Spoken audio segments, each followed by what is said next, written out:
네,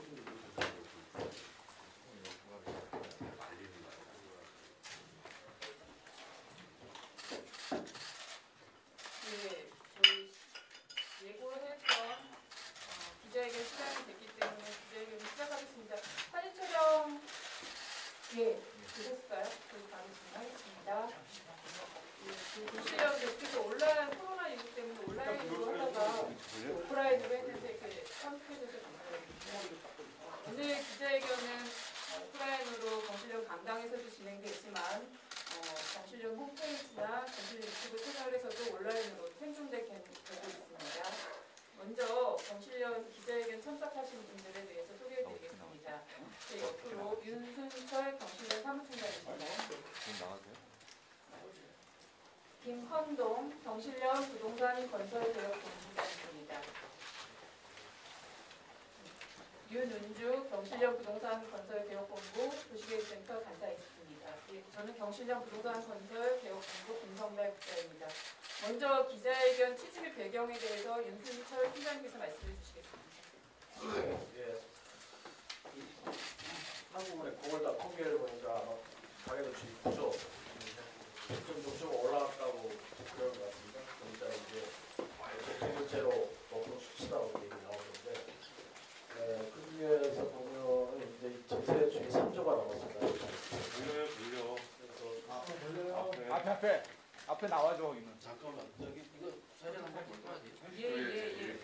그러면 저희가 주장하는 분양가 상한제 관련한 주요 PPT로 뒤로 와요. 뒤로 와. 진행은 사진 촬영하시는 분들 먼저 찍으시고 그다음에 카메라로 넘어가겠습니다. 뒤로 두 번 하시면 뭐 두 번. 예, 그러니까 두 번. 이해하시면 됩니다. 조금만 낮춰주세요. 아니 두 번 하신다고 했으니까 저희 먼저 지금 찍을게요. 좀 가까이 붙여주세요.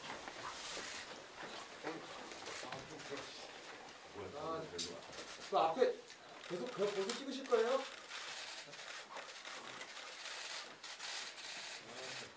아니 두 번 해준다니까 좀 기다리죠. 됐어요. 사진이가 나와. 예.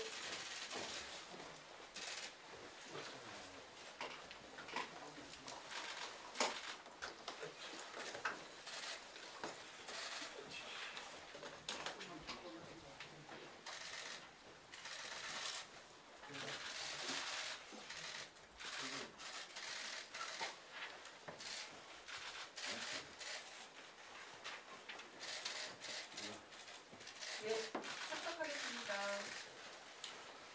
이어서 기자회견 취지 및 배경에 대해서 윤순철 팀장님께서 발언해 주시겠습니다.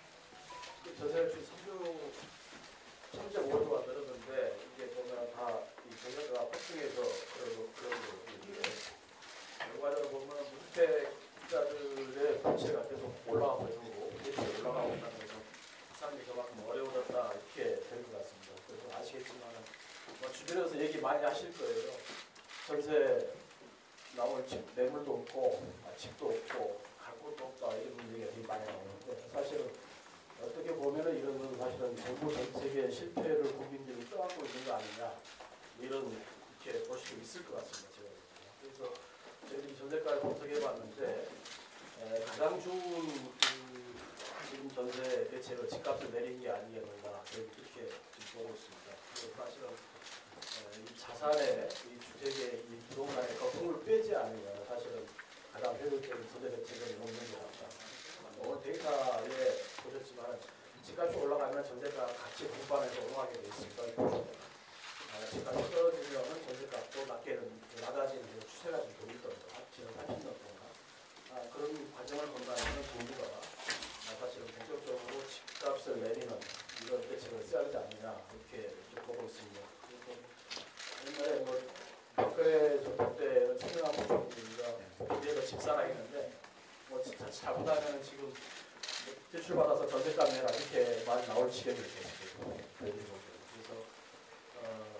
제일 좋은 방식은 집값을 확실하게 내리는 거다. 이런 차원으로 저희들이 지금 전세값이 최근에 어떻게 변동됐는지 지난 30년 동안 어떻게 되는지를 지금 분석을 좀 했습니다.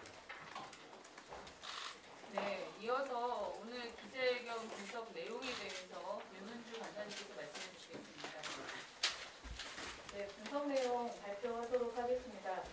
마이크 좀 옮겨주실래요? 마이크 박스요? 네, 병실련은 이제 무주택 서민들을 위해서 어떤 운동이 가장 필요할지 우리가 할 수 있는 게 무엇일지 계속 고민하고 있습니다.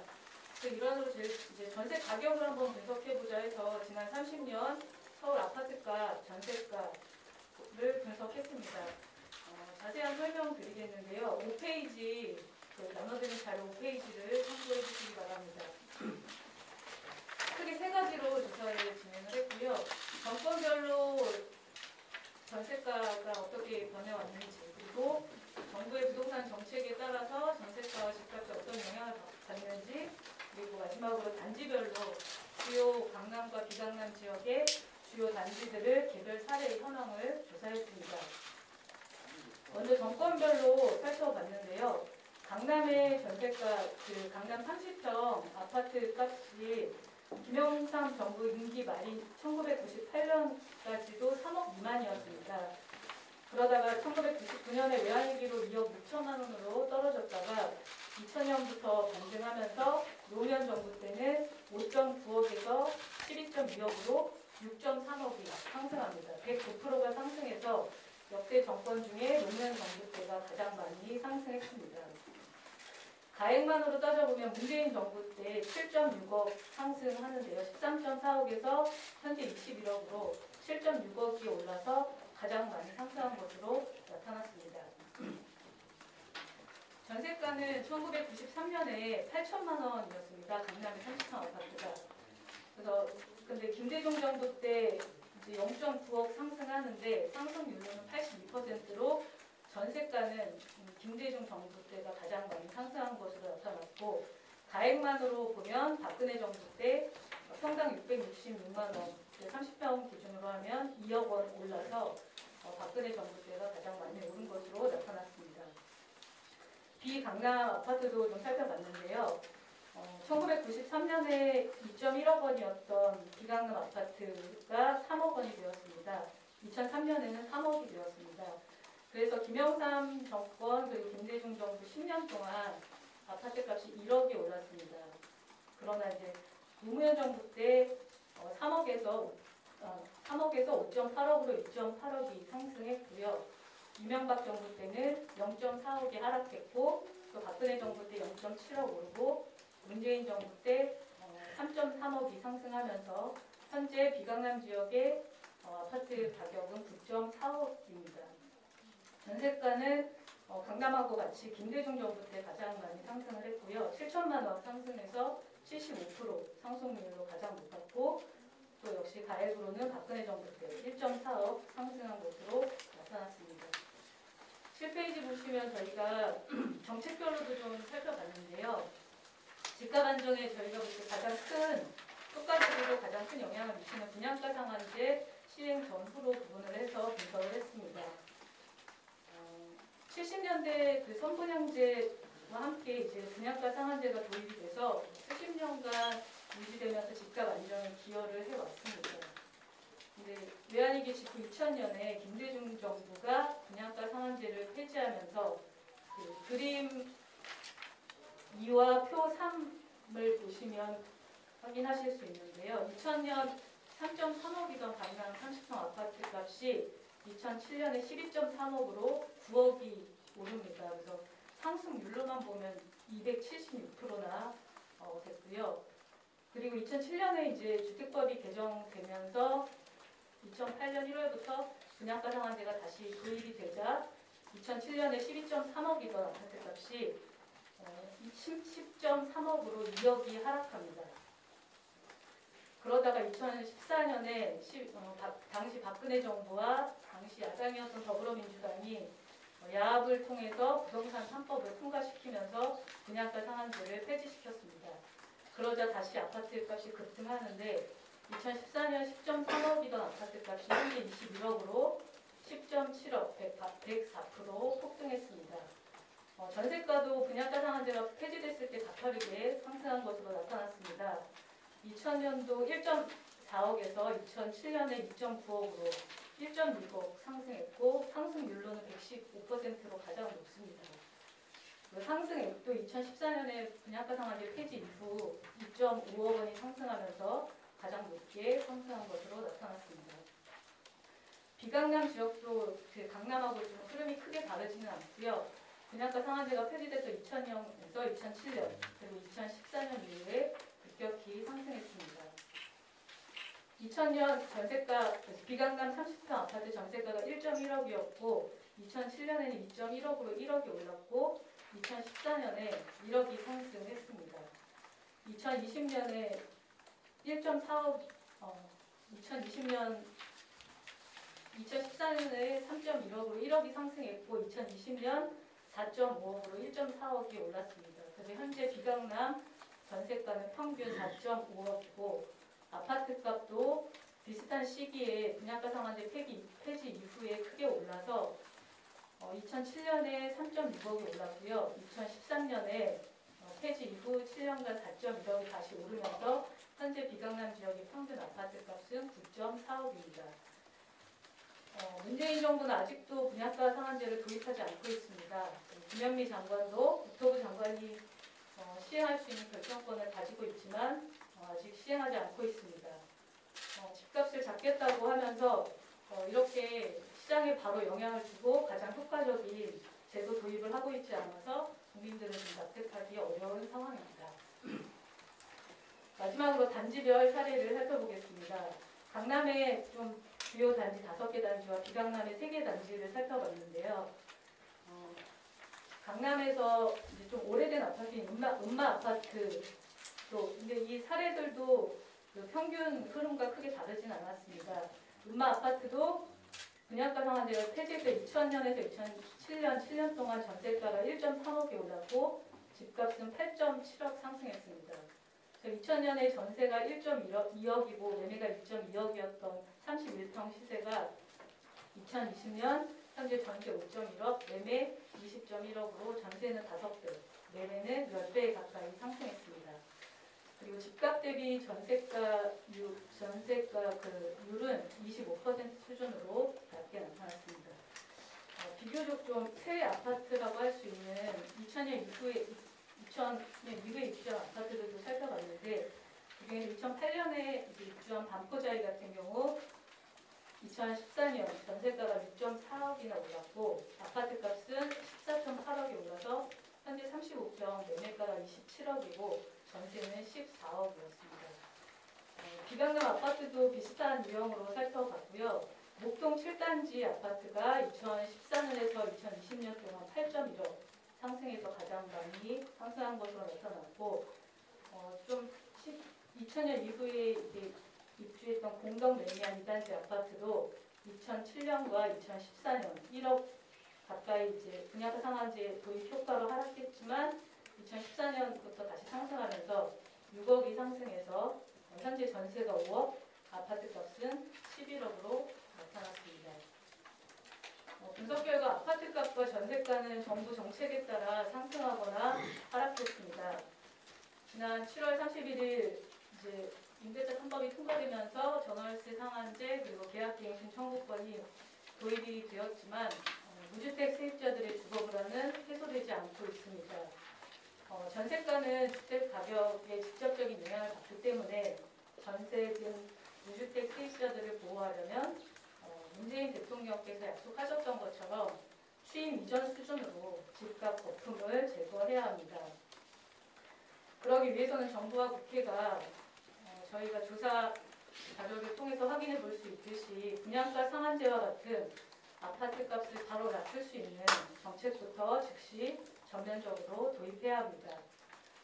또한 더불어서 세입자 정책 중에서는 가장 세입자들에게 필요한 정책은 전 재산과도 같은 보증금을 확실하게 보호해주는 제도입니다. 이에 경실련은 임대인들이 의무적으로 전세보증보험에 가입하고 보험료를 부담하도록 하는 전세보증 의무보증제를 도입을 주장하고 있습니다. 그래서 21대 국회가 정부와 또 국회가 임대차 3법을 통과시켰다고 해서 할 일을 다 했다고 생각해서는 안 되고 집값 분양가 상한제와 전세보증금 의무보증제를 도입해서 집값 안정과 세입자의 주거 불안을 해소하는 데 앞장서야 할 것입니다. 이상입니다. 네, 이어서 자료에 대한 대충 설명 및 당신의 주장에 대해서 김원준 본부장님께서 말씀해 주시겠습니다. 네, 오늘도 국회에서는 국정감사가 이루어지고 있고 시민들은 집 없는 서민들은 전세 가격이 폭등하고 있고 집값이 폭등해서 고통을 받고 있는데 서울 아파트 값이 52%가 올랐다고 하는 경실련 발표에 대해서 저희가 청와대에다가 지금 14%가 맞는지 52%가 맞는지 응답하라고 공문을 보냈는데도 답변이 없습니다. 대통령은 집값도 안정되고 있고 전세가도 안정되고 있다는 식으로 발언을 하셨고 8월 4일 날 대책을 발표한 이후에 언론들은 계속 전세가가 뛰고 있다. 집은 거래가 안 되고 있다. 물량이 없다. 여러 가지 기술을 쏟아내고 있습니다. 주무장관인 국토부 장관은 지금 집값 폭등은 전 정권의 책임이라고 떠밀고 있습니다. 52%가 오른 서울 아파트 값을 14% 올랐다고 거짓 자료를 발설하다가 최근 야당 의원이 6가지 통계 중에 가장 낮은 왜 14%만 얘기하냐 그래서 겨우 14%가 잘못된 것을 인정했는지 그걸 알게 됐는지 모르지만 그 이후 국정감사장에 나타나지 않고 있습니다. 쿠웨이트 갔다 와서 자가격리를 하고 있어서 그런지 가장 많은 국민에 대한 응답을 해야 될 주무장관은 보이질 않습니다. 그래서 내가 오늘부터 국정감사가 끝나는 날까지 아니면 대통령이 응답하는 날까지 또 코로나와 상관없이 기자회견을 계속 할 겁니다. 오늘은 전세가 얘기를 드리려고 하는데 이 전세값이 뛴 것은 앞서 설명드린 대로 2억짜리 아파트, 엄마 아파트가 2억이었던 아파트를 20억으로 만들어갔습니다.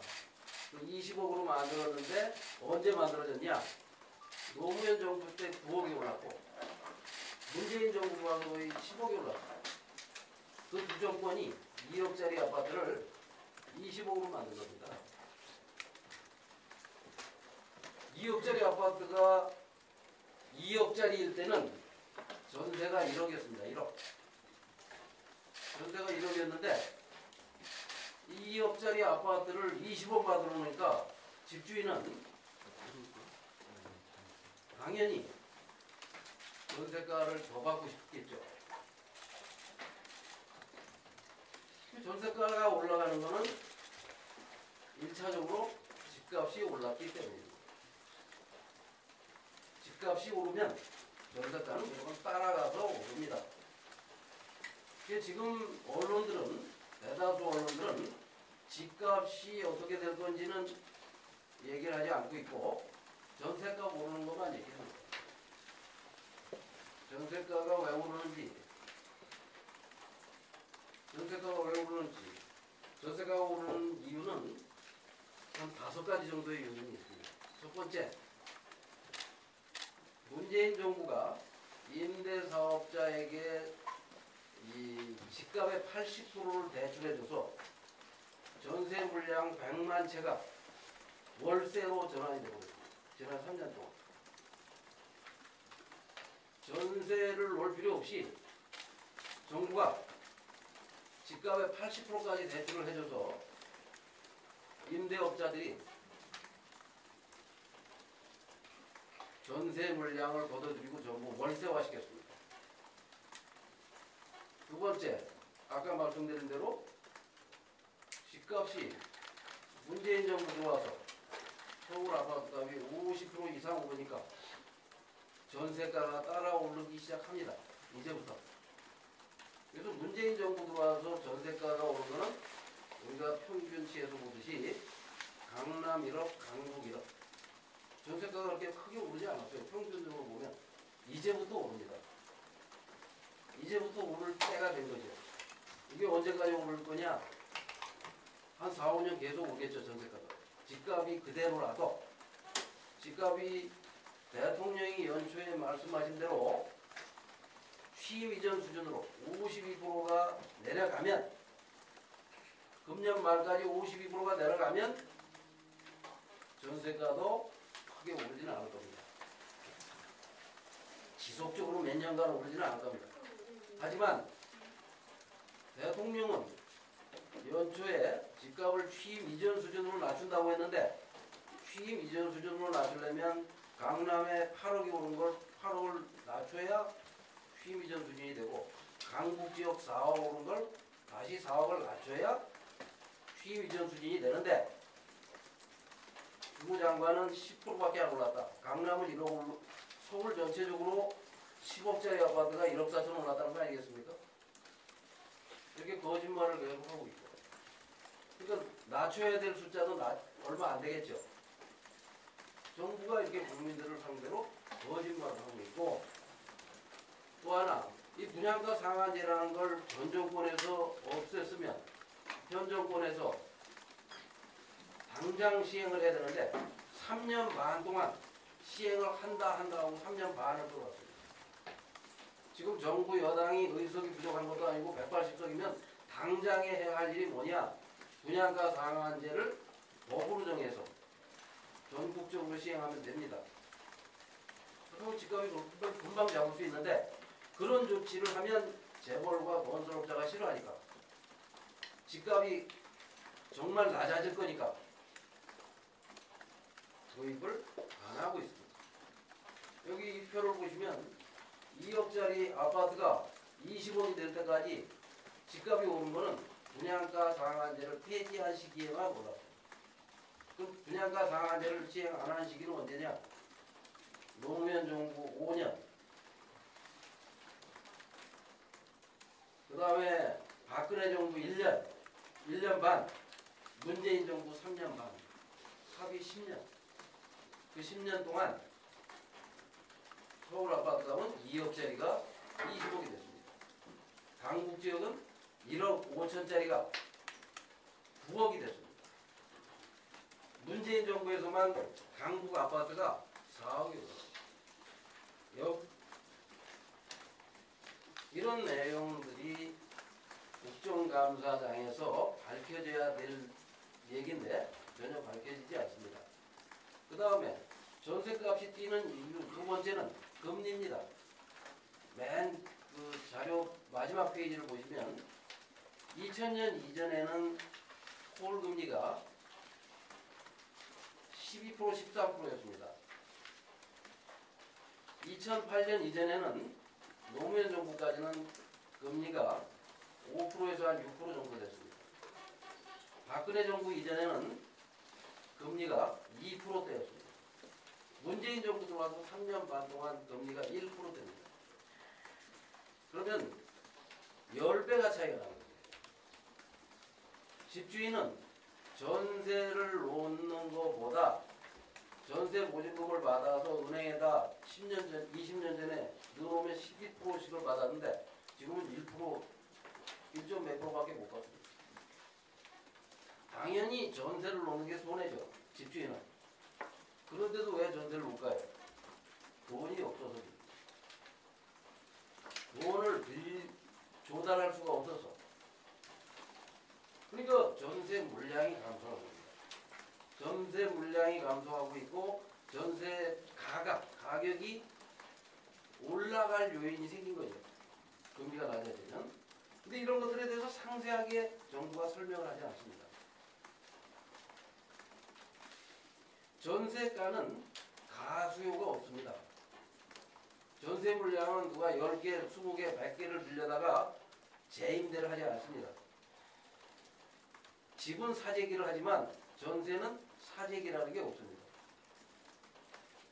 실수요입니다. 그래서 시장에서 가격이 그대로 정해지는 겁니다. 거기엔 정부가 개입할 여지가 크게 없습니다. 자, 가격 상승 요인을 보면 아까 말씀드린 대로 강남은 문재인 정부 들어서 8, 9억이 올랐습니다. 근데 전세가는 1억밖에 안 올랐습니다. 앞으로도 계속 전세가는 오를 가능성이 크다는 거죠. 이 가격을, 이 뛴 아파트 값을 그대로 유지한다면 강북 지역은 아파트 값이 4억이 올랐습니다. 평균 30평대. 근데 전세가는 4천만 원 올랐습니다. 아파트 값 뛴 거에 비하면 전세가는 별로 오르지 않았죠. 그런데도 언론들은 전세가가 어느 한 동네 새 아파트에 오르면 그것만 집중적으로 보도를 합니다. 아까 우리가 사례에서 보듯이 올림픽 선수촌이나 음마 아파트 같은 경우는 오래된 아파트는 2000년 이전에 지어진 아파트는 전세가율이 30%입니다. 전세가 대비 집값이 박근혜 정부 때는 전세가 대비 집값이 70%대였습니다. 문재인 정부 들어와서는 집값을 너무 많이 올려놓으니까 전세가는 그대로인데 전세가율이 50%대로 떨어졌습니다. 그럼 정책을 잘한 건가요? 집값을 끌어올렸기 때문에 전세가율이 떨어집니다. 그럼 집값이 왜 올랐나? 왜 오르나? 여기 그림을 보시면 됩니다. 아파트는 건축비가 600만 원, 550만 원입니다. 건물이 2억입니다. 2억. 강남의 아파트를 줘도 건물만 분양하면 2억입니다. 2억. 근데 강남의 30평짜리 아파트 전세가가 얼마입니까? 10억이 넘습니다. 정부가 강남에 2억짜리 건물 분양을 계속하면 강남의 전세가는 떨어집니다. 이게 이명박 때 2010년, 11년에 건물만 분양합니다. 분양가 상한제를 하면 강남의 아파트 값이 30평짜리가 3억에 분양이 가능합니다. 문재인 정부는 이런 아파트를 한 채도 공급을 안 했습니다. 그러면 강남의 30평짜리 아파트가 3억에 나오면 강남의 30평 전세가가 10억 되겠습니까? 영향을 받죠. 이런 좋은 제도, 좋은 정책, 진짜 서민에게 필요한 정책은 24번 문재인 정부가 대책을 내놓으면서 한 개도 내놓은 게 없습니다. 가짜 정책만 내놓고 가짜 통계만 내놓고 국민을 속이고 있습니다. 대통령은 지금 뭐라고 댕깁니까? 그린 뉴딜, 한국형 뉴딜하러 토건 사업을 벌이려고 합니다. 그건 대부분 다 재벌과 건설업자를 위합니다. 집값을 잡고 서민 주거 안정을 시켜야 될 하겠다고 했던 약속을 지키려면 당장 그런 토건에 나서지 말고 집값을 잡고 전세 가격을 안정시킬 대책을 제시하기 바랍니다. 대통령께서 연초에 했던 약속이 거짓이 아니라면 즉시 영실련이 제안하는 정책들을 받아들이기 바랍니다. 이상입니다.